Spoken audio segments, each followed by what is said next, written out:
Olá, bom dia. Bom dia para quem está entrando, bom dia para quem está chegando. Bom dia, boa tarde, boa noite, conforme a ocasião que você estiver vendo esse vídeo gravado. Hoje nós vamos falar de um assunto que eu já falei há algum tempo atrás. Na verdade, eu fiz no Google Meet, né, uma reunião, um bate-papo, né, fechado, não foi uma live, e eu adoro esse formato, né, de fazer ali pelo Meet, pelo Zoom, porque a gente tem uma interação maior, eu consigo ver vocês, ver a carinha de vocês, e a gente pode interagir, vocês podem fazer perguntas, né, então foi bem bacana, eu fiz em 2 horários, mas nem todo mundo conseguiu participar. E muita gente me perguntou até, né, se eu tinha deixado gravado. Eu até gravei, mas a gravação não ficou legal. E então eu resolvi repetir agora. Já faz acho que 2 meses mais ou menos isso, né? E muita gente ainda tem me perguntado. Então eu resolvi fazer isso é, em uma live para poder então deixar gravado. É, é um assunto um bocado extenso. Tem bastante coisa que a gente pode falar. Na verdade, isso daria um curso, né? Um, algo, mas assim, eu vou focar nos pontos principais e a ideia é que hoje eu faça uma introdução, né? Como eu fiz lá pelo Meet, foram 2 horas de bate-papo e no final com um tempo para as pessoas fazerem perguntas, para eu ir respondendo, né? Então foi muito bacana essa interação. Então eu vou dividir por partes. Hoje a gente vai fazer uma introdução, né? Ensinar, e assim, né? Até como eu disse quando eu fiz também lá no Meet, né? Eu comentei, eu não, muita gente deixa para o final, bom dia aí, pessoal que tá chegando, a Bruna, a Aline, bom dia, Aline. E aí, então, assim, geralmente, às vezes, a gente deixa a, a pergunta final, né? Aquela pergunta que não quer calar, a resposta, né? O grande tchan, lá para o final, que é para poder, então, ir construindo a ideia e até chegar lá na resposta. Eu quero começar já respondendo, tá? Para vocês não ficarem ansiosos aí, porque, né, afinal de contas, eu sou terapeuta, trato um monte de gente com ansiedade, não quero causar ansiedade em ninguém, né? Então eu vou começar respondendo já de cara a pergunta que é o tema da nossa live, né? E aí, mas antes de responder, só explicar então que a ideia é fazer mais de uma live, né, para poder realmente contemplar todo o assunto, para não ficar, para ficar uma, como eu disse, isso daria um curso completo, né? O assunto é muito amplo, mas para poder realmente trazer, agregar algo para vocês, para que vocês consigam, inclusive, aplicar isso na vida de vocês, né? E não se estender demais, porque eu sei que a vida de todo mundo é corrida, que ninguém tem tempo para ficar, né, 2 horas aqui de live, é difícil, a gente precisaria se programar para isso, e é lógico que é importante, sim, a gente se priorizar. E aí eu já quero, inclusive, deixar uma perguntinha aí, uma reflexão para vocês. Muitas vezes eu recebo perguntas e pessoas que, né, querem fazer uma sessão, querem um atendimento, querem fazer terapia, mas falam, eu não tenho tempo, não sei o quê. Então, assim, por que eu não tenho tempo para mim? Ou será que é simplesmente porque eu ainda não entendi a importância da saúde emocional para mim? Ou será que eu não me priorizo? Será que, inclusive, quando eu fiz o bate-papo lá pelo Meet, eu fiz a ficha de inscrição e pedi para as pessoas escreverem algumas coisas, né, que elas queriam mudar. E uma das coisas que muita gente colocou, que queria mudar e não conseguia, era justamente essa questão da rotina, de se programar, de ter mais tempo para fazer o que gosta, né? E eu vou falar disso, né, depois no final, mas já vai aí a pergunta para você pensar. É, por que será que na hora de se organizar, de organizar o seu tempo, você não consegue tempo para você? Porque realmente você tem muita coisa para fazer, mas essas muitas coisas para fazer, será que são coisas que realmente são úteis e importantes para você? Ou o seu tempo está todo preenchido com prioridade dos outros por coisas que você não conseguiu dizer não?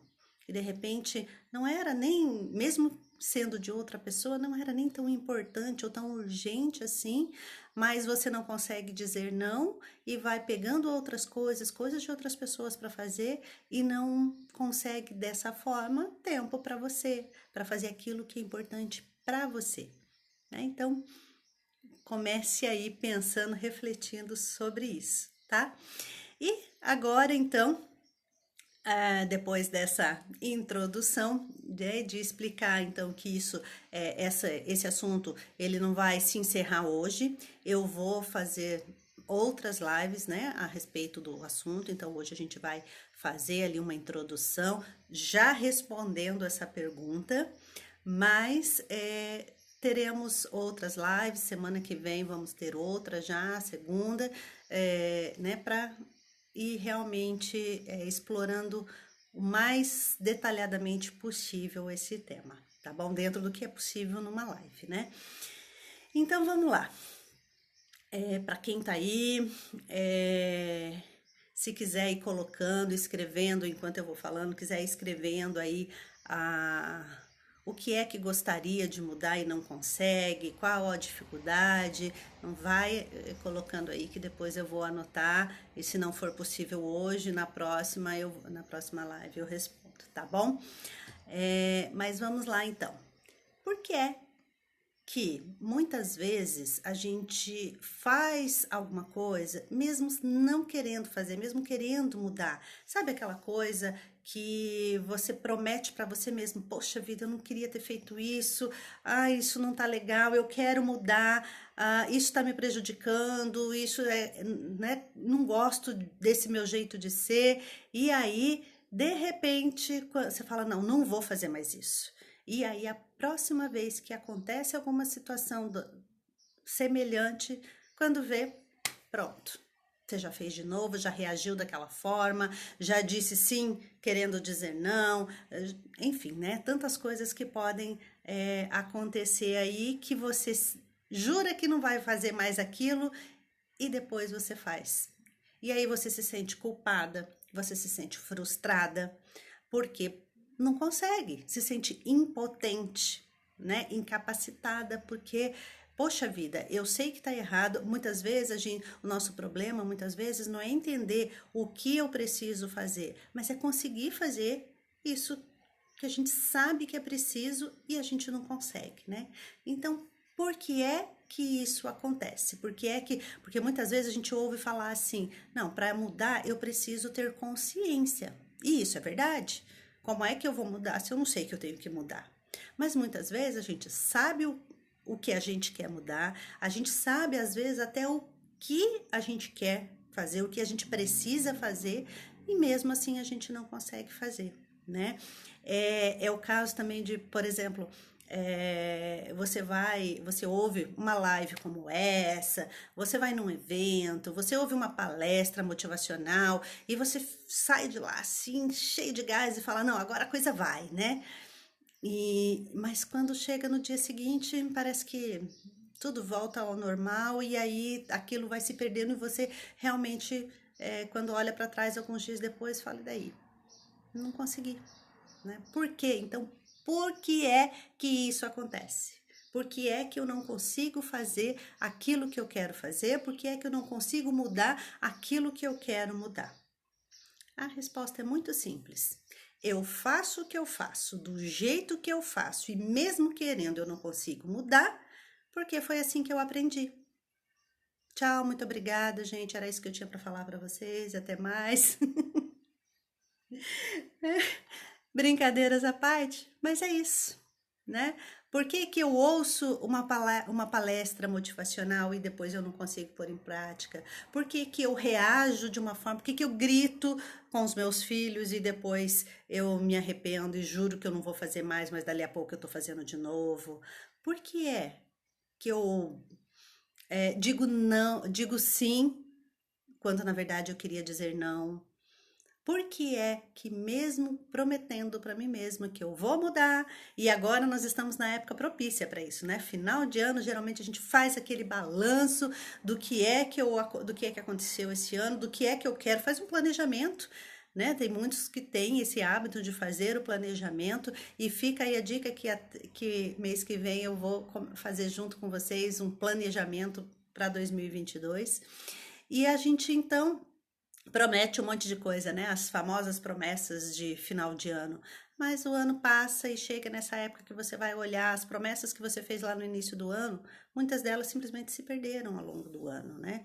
E às vezes não foi nem ao longo, às vezes logo em janeiro ali já era, né? Então, por que é que eu faço essas coisas? Por que é que eu reajo de uma forma que eu não quero? Porque foi isso que eu aprendi. Simples, não? Simples, mas complexo. Como assim foi isso que eu aprendi? Olha lá para sua infância. E assim, gente, olha, de tudo que eu já estudei, de todo mundo que eu já atendi, eu posso dizer para vocês, eu não vou dizer 100% porque a gente precisa deixar uma margem, mas 99% de tudo o que a gente faz, de como a gente é consequência daquilo que a gente aprendeu na infância. Desde a gestação até os 7 anos, principalmente. Lógico que depois a gente continua aprendendo, é lógico que na vida adulta a gente vai aprendendo, a gente vai convivendo, é possível mudar, né? É possível mudar. Mas aquilo que a gente aprende, principalmente até os 7 anos, desde a gestação até os 7 anos, isso é o que vai moldar a nossa forma de enxergar o mundo e mais a nossa forma de se enxergar no mundo, de se ver no mundo perante as outras pessoas e de ver a nós mesmas, né? De acreditar se eu tenho valor ou se eu não tenho, se eu tenho que agradar alguém ou não tenho, se eu tenho medo de ser rejeitada, se eu tenho medo de ser humilhada, se eu tenho medo de ser traída, enfim. Tudo isso são dores que a gente vive nessa nossa primeira infância. E aí, para entender um pouco do porquê que isso é tão forte, eu preciso explicar para vocês primeiro o funcionamento da nossa mente. A nossa mente, o nosso cérebro, na verdade, ele é dividido em 3 partes. Nós temos a parte mais primitiva, que é formada ali logo no início da gestação, que é o nosso cérebro reptiliano, e ele é responsável pela nossa sobrevivência. Então, ele controla as nossas atividades vitais, né? Tudo que é respiração. Você precisa pensar para respirar? Graças a Deus não, né? Porque alguns minutos sem respirar já era. E a gente não precisa pensar nisso, a gente faz isso automaticamente. E todas as nossas funções vitais, coração, você não precisa mandar ele bate sozinho. Então, tudo isso que é automático e é necessário para a nossa sobrevivência, quem comanda é o nosso cérebro reptiliano, e é por isso que ele é o primeiro a ser formado. Então, essa parte do nosso cérebro, ela controla tudo aquilo que é necessário para a nossa sobrevivência. Então, ele que dá os comandos nesses momentos em que a gente se imagina de uma forma consciente ou não em perigo. Então, se eu estou em perigo, é essa parte do cérebro que vai comandar as nossas reações. É essa parte. Por quê? Eu preciso sobreviver. Quem é que vai mandar os comandos para essa parte do nosso cérebro? Quem é que vai dizer para ele? Porque ele não percebe o perigo, ele só reage, né? Ele controla ali o que eu preciso fazer para sair dessa zona de perigo. Mas quem é que capta o perigo, o sinal, né, de perigo e manda para ele? É uma segunda parte do nosso cérebro que se chama cérebro límbico, que é o responsável pelas nossas emoções, pelos nossos sentimentos, pelas percepções. Então é essa parte que vai sentir, ele vai ter uma percepção do que está acontecendo, e aí ele vai entender isso, ele vai buscar lá nas nossas memórias algumas situações, não só nas memórias conscientes, tá? Mas nas memórias inconscientes. Em tudo que a gente viveu na vida, a gente tem isso armazenado. Tá lá no nosso cérebro, tá na nossa mente inconsciente, tá tudo armazenado. E não só na mente inconsciente, mas também em cada uma das nossas células.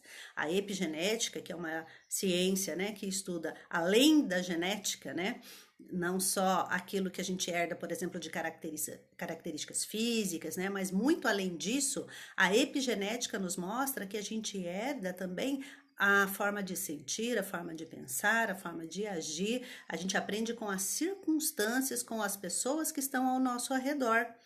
E geralmente, nessa primeira infância, pai e mãe com muito mais intensidade. E aí, então, essa percepção, essa parte do nosso cérebro, ele vai buscar lá nas nossas memórias situações que a gente viveu parecidas com aquela e como foi que a gente agiu e como foi que aquilo aconteceu, como foi que a gente sobreviveu àquilo. E aí ele vai entender se era um perigo, se não era, porque uma situação que para mim pode representar um perigo, para você não. Por quê? Isso vai depender das nossas vivências lá atrás, do que ele tem armazenado. Então, ele vai buscar essas percepções e aí, se ele entender, né, que é um perigo, vai mandar a mensagem para o nosso cérebro reptiliano. E aí, o que o nosso cérebro reptiliano vai fazer? Ele vai mandar uma mensagem para o nosso corpo, ele vai disparar diversos comandos, ele vai entrar no que eu costumo chamar de modo de combate. A primeira coisa que ele faz é mandar uma mensagem para diminuir o fluxo de sangue da terceira parte do nosso cérebro, que é o nosso córtex. Principalmente aqui o córtex pré-frontal, que é a parte responsável pelo cognitivo, pelo racional. Essa é a nossa parte consciente, racional. E, inclusive, essa parte do nosso cérebro, ela só está completamente amadurecida entre 20 e 25 anos. Esse é o motivo pelo qual, nessa primeira infância, a gente forma a nossa forma de ver o mundo e forma de uma forma muito imatura. O que a gente percebe, o que a gente constrói ali, nem sempre é a verdade. Por quê? Aquilo que aconteceu, a gente registrou sob o olhar de uma criança que se essa minha parte racional, ela só vai estar completa lá por volta dos 20 anos, uma criança de menos de 7. Não tem, né? Não tem como, não tem essa capacidade cognitiva de julgar, de entender, por exemplo, que a mãe, quando ela tinha 4 meses de idade, deixou ela num lugar estranho, com gente estranha, para ir trabalhar para a sobrevivência dela, mas que depois ia voltar e que aquele lugar era um lugar seguro, eram pessoas seguras. Aquele bebê não tem capacidade cognitiva para isso. Sabe o que fica registrado? Eu não tenho nada conhecido, eu estou num lugar estranho. Cadê minha mãe? Eu vou morrer. Eu vou morrer, minha mãe me abandonou e eu vou morrer. É isso que fica registrado. É essa percepção daquele bebê, porque ele ainda não tem condição de ter esse raciocínio lógico, entende? E isso mesmo que depois a gente cresça. E aí você vai entendendo, não, tá, minha mãe me deixou lá na escola com 4 meses, mas ela precisava trabalhar, ela não me abandonou, né? E depois, e inclusive assim, é normal a criança, o período de adaptação que a gente chama, né? Que toda criança passa quando vai para a escola, ela vai, e aí às vezes a gente fala, quanto mais velha a criança, quanto maior a criança, menos traumático vai ser. E é justamente por conta disso, porque aí ela já vai começando a entender alguma coisa. Então, se a mãe deixa ela na escola e fala, filha, olha, você vai ficar aqui, a mamãe precisa ir trabalhar, mas depois a mamãe vai voltar. E aí existem técnicas para isso. Tem a pulseirinha, né? Que é a pulseirinha que você coloca, uma pulseira na criança, pode ser uma fitinha, que você coloca uma fitinha no braço da criança, uma fitinha no seu braço, e aí você fala para a criança, olha, gente, isso aqui é para você lembrar, a hora que você estiver com saudade, com medo, qualquer coisa, você se lembrar que a mamãe tá pensando em você também tá com saudade, e que daqui a pouco a mamãe vai voltar. Então, isso é uma forma de ajudar a criança a se sentir mais segura, a lembrar, a acionar esse racionalzinho dela que está começando a se desenvolver, né? Mas uma criança de 4 meses, você não tem como fazer isso ainda, né? Então, aí a gente falar quanto. E aí entra também já em outro ponto que eu trato muito, que é as consequências, né, os sintomas físicos por decorrência de sintomas emocionais. Então, quando a criança lá, é muito comum a gente falar, a gente perceber que quanto mais nova a criança vai para a escola, mais ela tem, por exemplo, as viroses. E a gente fala, o sistema imunológico dela que ainda não está preparado. Mas, na verdade, o que que acontece? Segundo a epigenética, segundo a nova medicina germânica, 95% de todas as nossas dores e sintomas físicos, eles têm origem em um conflito emocional, em um trauma emocional. Então, uma criança que vai. E aí, se vocês olharem no meu canal, olharem no meu Instagram, vocês vão ver, tem diversos vídeos aí que não é qualquer tipo de trauma que causa qualquer sintoma. Então, cada percepção da criança, cada percepção das pessoas, na verdade, né? Elas vão desencadear vão fragilizar um determinado órgão e causar um determinado sintoma físico.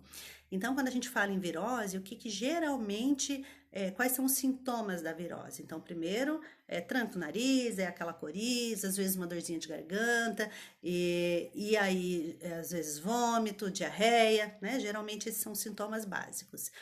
Mas nem sempre, vômito, diarreia nem sempre acontece, mas geralmente começa com aquela congestionamento, né? O nariz congestionado e tal.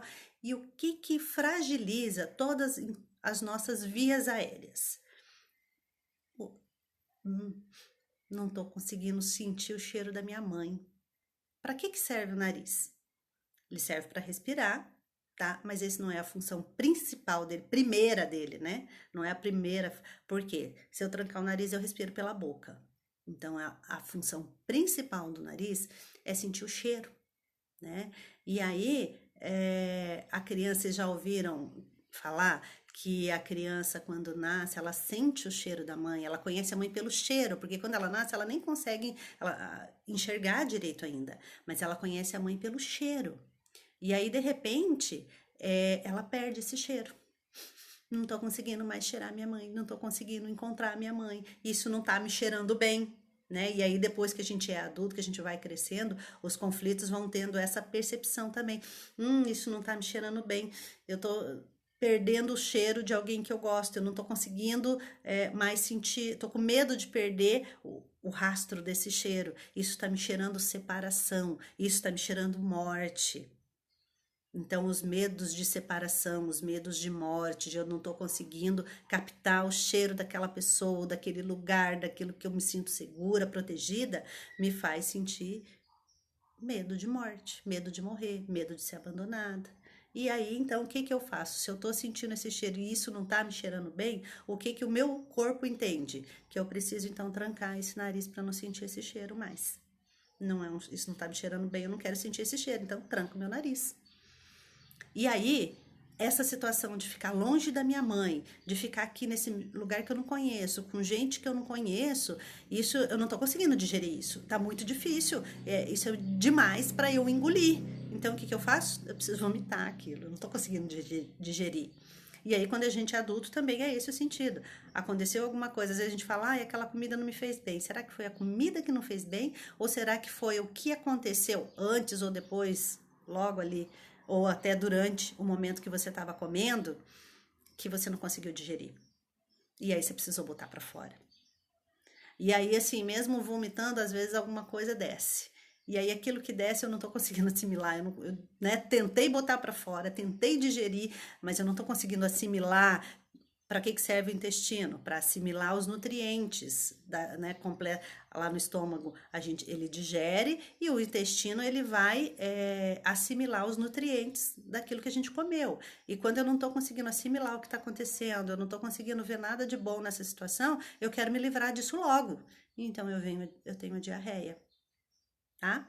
Entenderam? Então o esquema da virose e por que a virose é tão comum entre os pequenos, porque aí ele não tem, então não é necessariamente a imunidade dele que ainda não está formada, é o córtex pré-frontal dele que ainda não está formado e ele não entende o que está acontecendo e gera esse conflito de medo de separação, de medo de morte, de medo de abandono. E aí cada criança, ela vai ter uma percepção. E essa percepção da criança, ela pode ser diretamente influenciada de acordo com o sentimento da mãe também. Porque se a mãe, e é muito comum e é quase impossível a gente evitar isso, né? Se a mãe também deixa a criança ali com aquela dó, com aquele medo, com aquela, né, insegurança de será que vão cuidar bem do meu filho? Será que eu tô fazendo a escolha certa? Eu me sinto culpada, eu também sinto falta. A mãe também não tá bem emocionalmente. Então a criança até 3 anos, ela não tem nem noção de que ela não, é um ser separado da mãe. Ela entende que ela é uma continuação da mãe. E todos os sentimentos da mãe reverberam diretamente na criança. Tudo que a mãe sente, a criança sente também. E aí, então assim, se ela já tá com medo, ela já tá com essa percepção, e a mãe também, então, poxa vida, realmente eu tô em perigo, né? E isso vai ficando armazenado ali, não só no nosso inconsciente, mas em cada uma das nossas células. A epigenética, eles conseguiram diagnosticar, estudar, né, e comprovar que as nossas células, elas guardam na membrana plasmática das nossas células, elas guardam as informações de tudo o que acontece ao nosso redor desde a nossa gestação, desde a nossa concepção, desde o momento que a gente foi concebido, aquelas duas células que se fundem, formam uma e depois começam a se dividir. Cada uma daquelas células vai guardando todas as informações, vai registrando todas as informações de tudo que está acontecendo no ambiente, mas não do que está acontecendo de forma real, tá? O que está acontecendo segundo a percepção daquela criança. E aí vamos pensar, se as nossas células guardam tudo o que está acontecendo ao nosso redor, cada uma, não é só aquela célula, não é só a célula do cérebro, são todas as nossas células, cada uma delas. Então, se cada uma das nossas células tem a informação de tudo que aconteceu com a gente, nós somos formados do quê? De duas células, um espermatozoide e um óvulo. E esse espermatozoide, esse óvulo, eles já trazem a informação de tudo que aconteceu com aquelas duas pessoas. E aquelas duas pessoas, por sua vez, foram formadas também de outras duas células, de outras duas pessoas. Então, até onde a epigenética já conseguiu avançar, já conseguiu comprovar, a gente carrega as informações de pelo menos 4 gerações passadas. A constelação familiar fala em 10 gerações, mas a epigenética nos estudos científicos conseguiu comprovar pelo menos 4. Então é muita coisa, né? Que a gente já chega nesse mundo trazendo muita informação e trazendo a informação sob o olhar daquelas pessoas que nos geraram e dos nossos antepassados. E aí tudo isso já vai moldando a nossa forma de pensar. Então, por exemplo, para alguns, essa separação, dependendo de como viver essa separação da mãe, como eu vinha falando, pode se sentir abandonado. Minha mãe me abandonou. E isso vai gerar vai fragilizar determinados órgãos, uma questão de abandono, principalmente o rim é um dos mais importantes afetados com essa sensação de abandono. E isso vai gerar comportamentos. Então, se eu me sinto abandonado e eu não quero ser abandonado de novo, então quando eu cresço em qualquer situação que eu tenho a impressão, que eu tenho medo de que, por exemplo, se eu falar não para aquela pessoa vai embora, não vai querer mais falar comigo, vai me abandonar, então eu não consigo, eu não posso falar não, porque eu não quero reviver aquela dor. Então, mesmo eu não querendo dizer sim, né? Mesmo eu querendo dizer não para aquela pessoa, e mesmo prometendo, fico com raiva de mim e depois eu falo, não, a próxima vez que me pedir alguma coisa que eu não quero fazer, que vai me prejudicar, enfim, que eu quero dizer não, eu vou dizer não. Só que a hora que acontece de novo, o que acontece? Eu falo sim. Por quê? Porque isso está registrado lá nas minhas memórias, lá no meu programa básico de sobrevivência, que se eu disser não, aquela pessoa vai me abandonar. E eu conheço a dor do abandono. E eu não quero reviver essa dor. Então, para não reviver essa dor, eu digo sim, mesmo querendo dizer não. E aí, por que mesmo que assim, depois racionalmente eu entenda que assim, ela não vai me abandonar, né? Se eu disser não, ok, ela pode até ficar chateada ali na hora, mas ela não vai me abandonar. Então, mesmo quando eu entendo isso racionalmente, mas na hora ali, quando vi, eu já falei sim. Porque 95% das nossas ações e reações, quem controla é a nossa mente inconsciente. O nosso consciente dá conta de controlar só 5%. Então, lembra que eu estava explicando lá do cérebro, né? Límbico que tem a percepção daquela situação, então ele diz assim, ixi, aqui, ele vai buscar lá nas memórias da infância. E aqui por exemplo, vamos pensar uma coisa que eu já fiz, tá? Com a minha filha quando era criança. Tá no mercado e a criança começa a fazer birra. O que a gente aprendeu? Pelo menos foi o que eu aprendi. Sai de cena. Deixa ela lá sozinha, que quando ela perceber que ela tá sozinha, ela para de fazer birra, né? É só não dar palco. E funciona. Funciona. Eu fiz isso uma vez só com a minha filha, ela nunca mais fez birra no mercado. Só que o que ela aprendeu com isso? Ela sabia, a gente sabia que não estava abandonando ela. A gente estava lá, ó, de longe, olhando, observando. Mas ela não sabia disso. E aí, de repente, ela parou, ela queria uma coisa e a forma da criança se expressar, ela ainda não sabe se expressar. A forma dela se expressar quando ela é frustrada, né? Eu, adulto, se alguém fala alguma coisa para mim e eu não gosto, eu sei dizer, olha, não gostei disso. A criança não sabe. A forma dela se expressar é chorando. E aí ela quer muito e a gente continua dizendo não, a frustração vai aumentando, quanto mais vai aumentando a frustração, mais ela vai chorar e vem a birra. E aí ao invés de acolher, ao invés de fazer ela entender o que ela tá sentindo e tudo mais, a gente aprendeu que não, eu preciso não dar palco.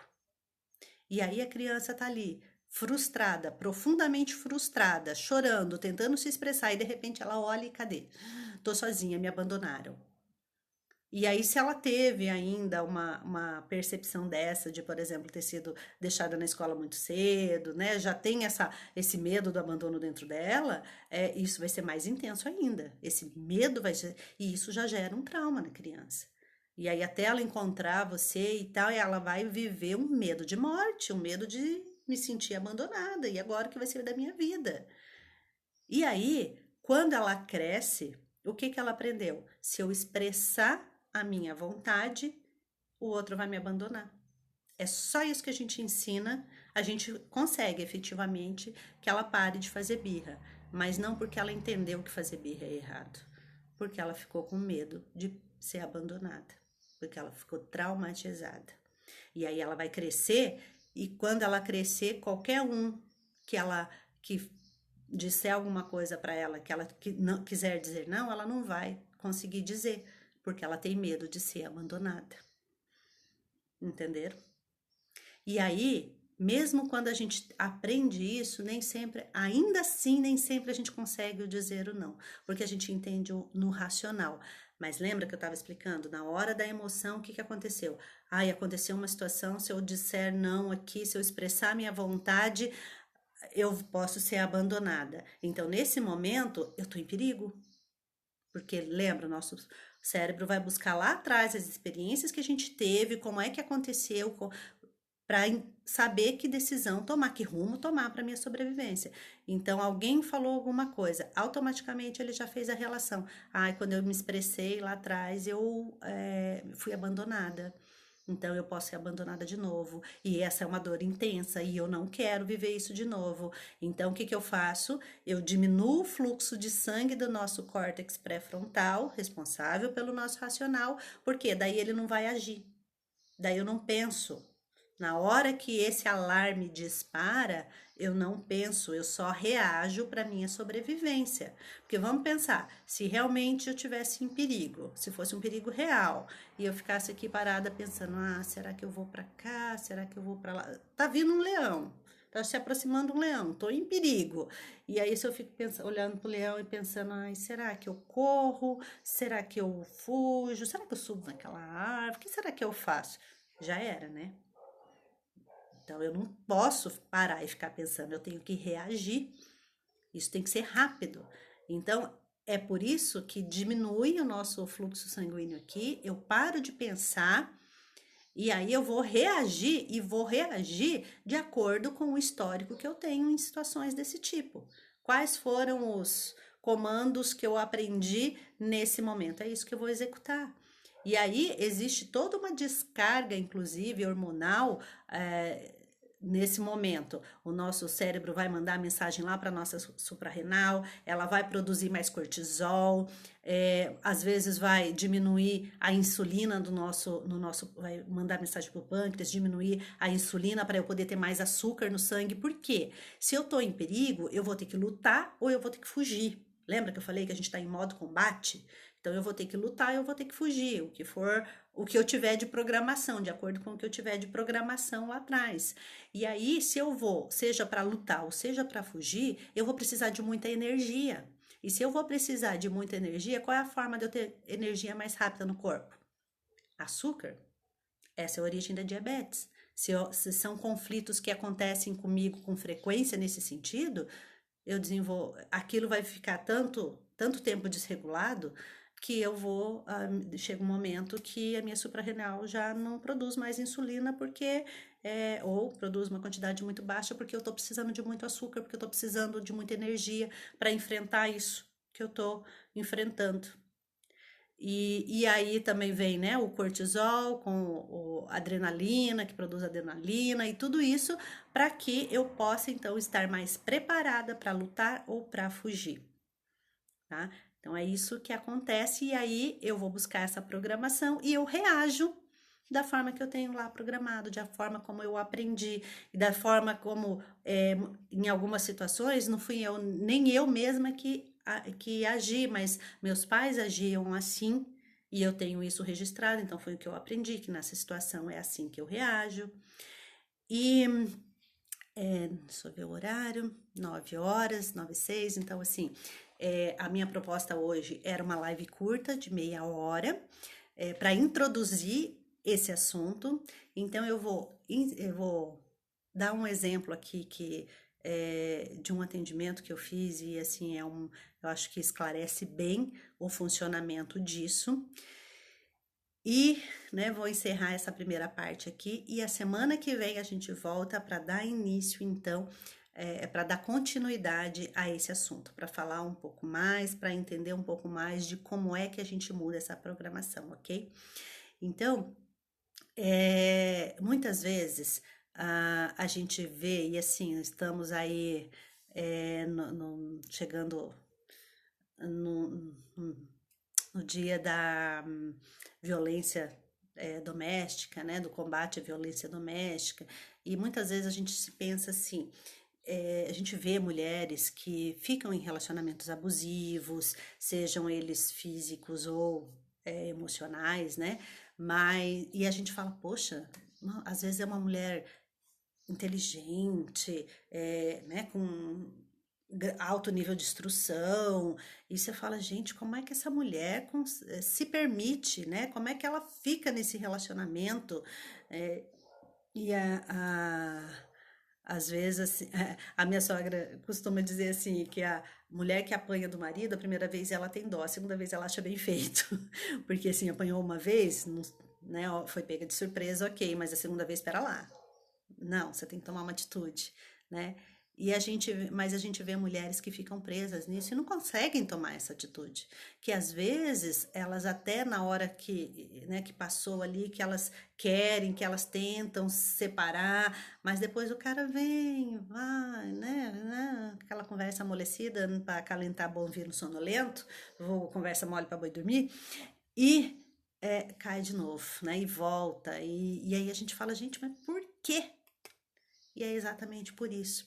Eu tive um caso e eu quero encerrar contando esse caso, porque para mim assim ele foi bem impactante e ilustra muito o porquê muitas vezes as mulheres ficam presas, não, eu tô falando de mulheres, mas qualquer um, né, fica preso em relacionamentos abusivos, porque eu tô falando de mulher com marido, mas pode ser, por exemplo, um homem do patrão, né, fica ali se sentindo desvalorizado, não reconhecido, muitas vezes humilhado até ali pelo patrão e não consegue sair daquele emprego, né? Então, assim, ficam ali se permitindo serem espizinhados, né? Tanto relacionamentos de casal, relacionamentos de amizade, sabe? Aquelas amizades que se parece que assim, ai, tá abusando, né?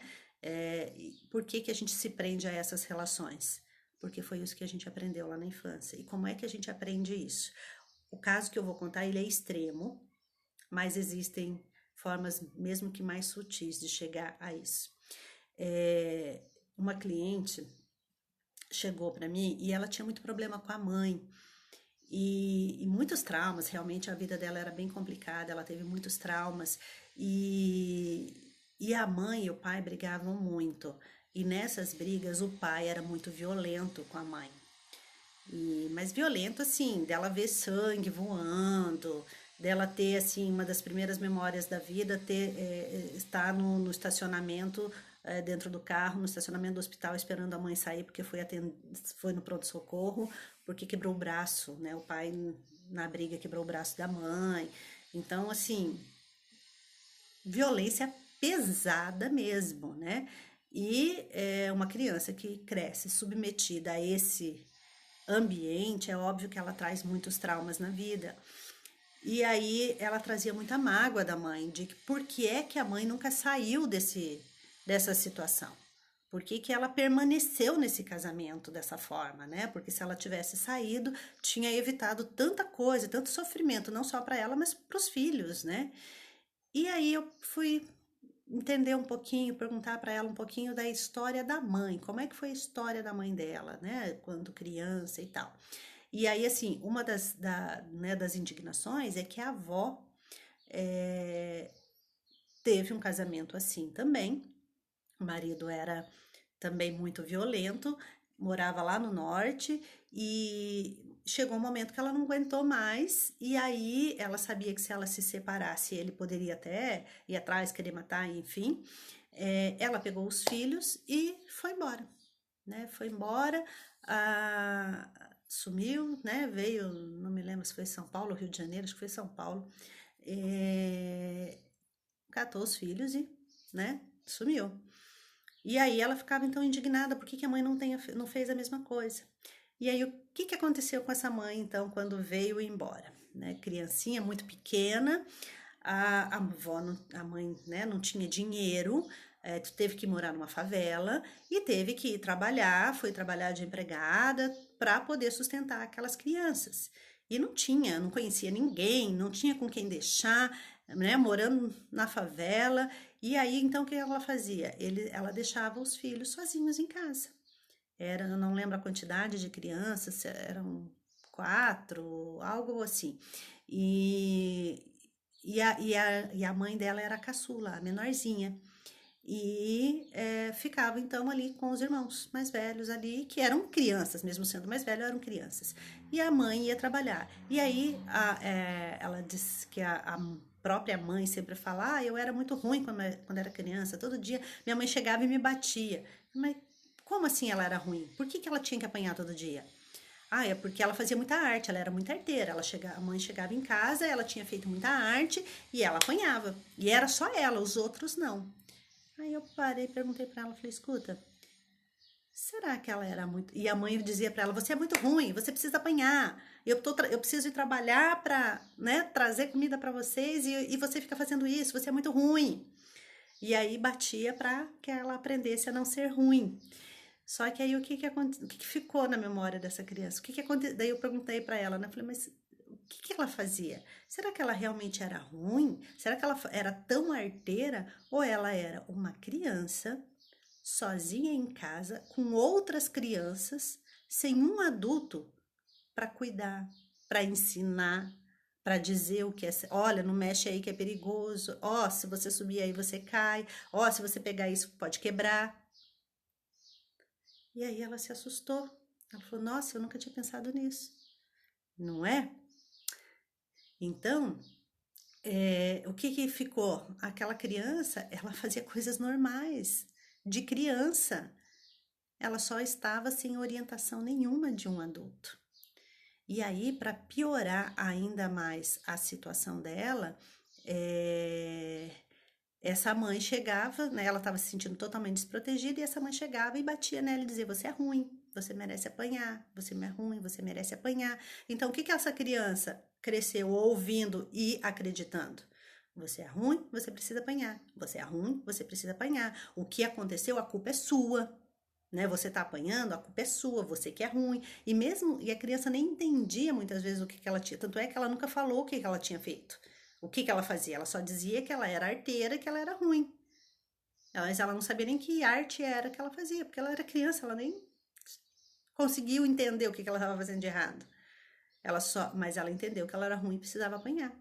Então, assim, ela cresceu e aí ela atraiu para ela, né? Quando eu acredito que eu sou ruim e que eu mereço apanhar, então o que eu vou atrair para mim? Alguém que vai me bater, porque é isso que eu mereço. Eu mereço ser punida, então eu preciso de alguém que vá me punir o tempo todo. Se eu sou ruim e mereço apanhar, é isso que eu vou atrair para mim, entende?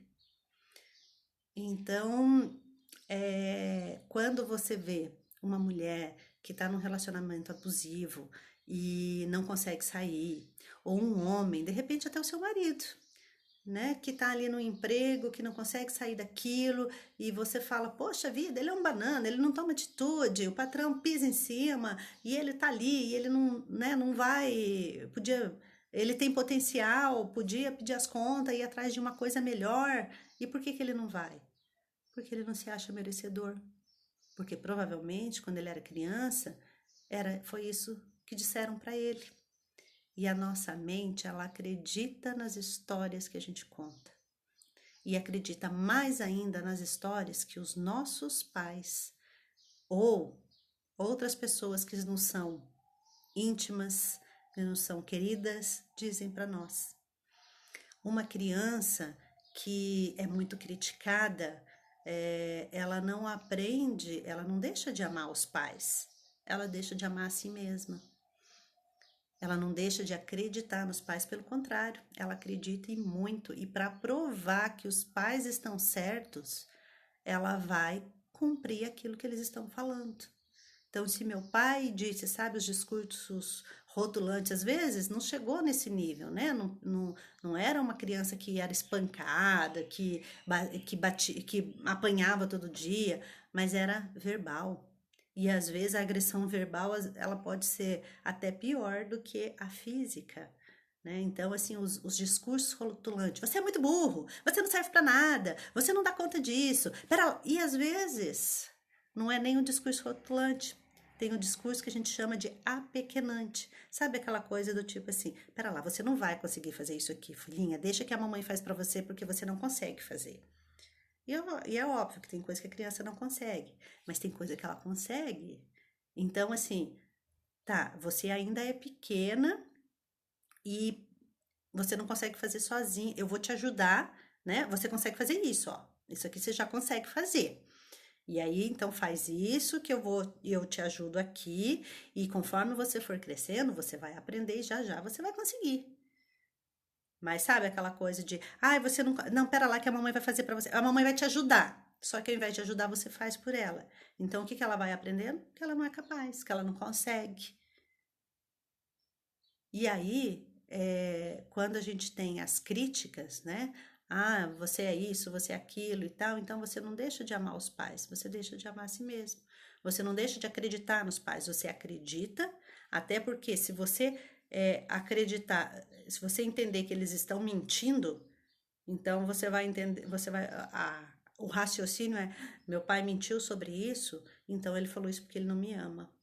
E aí a dor de não ser amado é pior do que a dor de se sentir impotente, incapaz, burro, entenderam? Então essas são as coisas que, então eu, né, falei dessa questão né, do apanhar, que é uma coisa mais tensa, né, maior, mas percebam que as pequenas coisas que a gente ouve, elas criam tudo isso na nossa cabeça também. Porque quando a gente ouve isso, a gente ainda não consegue ter esse filtro cognitivo para entender se aquilo é verdade ou não. E aquilo fica lá no mais profundo do nosso inconsciente, em cada uma das nossas células, e toda vez que uma situação acontecer com um mínimo de semelhança, o nosso cérebro vai buscar esses registros, né, dessas memórias. Então, assim, eu tenho uma coisa para fazer e eu tô com medo de não conseguir. E aí, o que que meu cérebro vai fazer? Ele vai buscar lá na infância os registros, né, os primeiros registros. E realmente, lá, quando eu ia tentar fazer uma coisa, minha mãe falava: não, você não vai conseguir, não, tira a mão daí que você não consegue, não, você vai quebrar, não, você não consegue, não, deixa que eu faço. E aí você fala: nossa, eu não consigo. Não, realmente eu não consigo. E aí você trava, e aí você paralisa, e aí você não consegue fazer. Mesmo que racionalmente você entenda que você sim é competente, que você estudou para isso, que você tem capacidade para isso, mas você paralisa porque o seu cérebro pré-frontal diminui o funcionamento e você vai reagir de acordo com aquilo que você aprendeu lá atrás. Então, para a gente mudar, é preciso muito mais do que tomar consciência. A gente precisa mudar essa programação, porque muitas vezes tem coisas que quando a gente toma consciência, você fala: puxa, eu tenho certeza que agora, enquanto você está ouvindo tudo isso, você está lembrando de situações que aconteceram lá na sua infância e você algumas fichas provavelmente começaram a cair. Você está começando a entender. E muitas vezes, quando a gente consegue entender, puxa vida, é por isso. Não, mas naquela época minha mãe dizia que eu não conseguia porque realmente eu era uma criança e naquele momento eu não conseguia. Mas hoje eu não sou mais aquela criança. Hoje eu sou um adulto, hoje eu tenho competência e eu posso. Então, muitas vezes isso é suficiente para mudar essa programação. Mas dependendo do que aconteceu, da intensidade que aconteceu, de por quanto tempo aconteceu, só tomar consciência ainda não é o suficiente. E aí isso eu vou contar para vocês na próxima live, tá? Como então a gente mudar essa programação, tá bom? Muito obrigada a todos que estiveram aqui comigo até agora. Márcia querida, quanto tempo, saudade de você. Obrigada aí pela presença, pelo prestígio, por cada um que esteve aqui até agora, por cada um que vai assistir essa live. Vou deixar gravado, você pode ouvir outras vezes, ou quem não conseguiu entender, né, não conseguiu de repente pegar desde o início, pode voltar e ouvir tudo novamente, né? E, Miss Lei, ai, obrigada, querida, que bom que as fichas foram caindo, né? E aí, então, vou deixar gravada e vou já anunciar ali, programar a continuação para dizer então para vocês, né, como mudar essa programação. Tá bom, gente? Muito obrigada e até a próxima.